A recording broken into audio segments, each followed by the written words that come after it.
Emma's concern happened at an area grocery store, Reed. She was in the grocery store aisle. She hurt her elbow. She thought there was a wet spot. She did not see one of those yellow caution signs. What should she do besides call you? So, I mean, yeah, the first thing that an attorney would do is, like I said, preserve the evidence and send a spoliation letter. And that's a fancy word for just saying, hey, y'all can't get rid of anything. And the next thing to really think about is who has notice of this hazard, right? So just because there's water on the floor and just because you slip in it doesn't necessarily mean that you can recover. You have to show that the store either did have knowledge or should have had knowledge. And you do that by looking at their inspection timing. How long had the water been on the floor?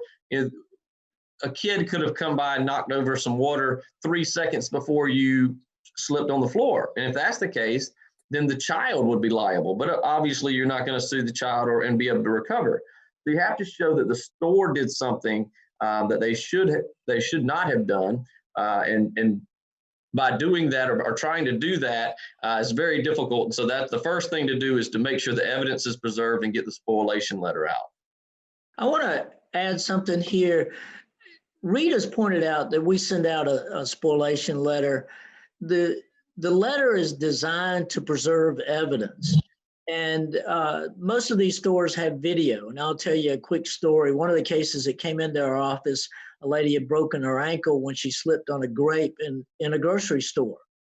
We sent out the letter asking them to recover and hold the video of what occurred.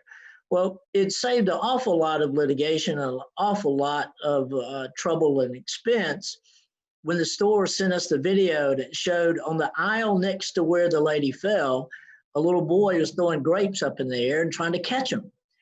He missed. And the grape just so happened, hit the floor, rolled under the shelf, over right into the path of this lady that slipped and fell. The store didn't have sufficient time to have notice of the grape being on the floor. Reasonable inspection procedure didn't apply, and so there was no liability. So all we did was get the med pay for the client to get some of the medical bills paid. And we didn't go to the trouble and expense of doing a personal injury case that was completely unnecessary. So those spoliation letters that we send out are very, very important, both for you or could be against you, but that's the truth of what occurred.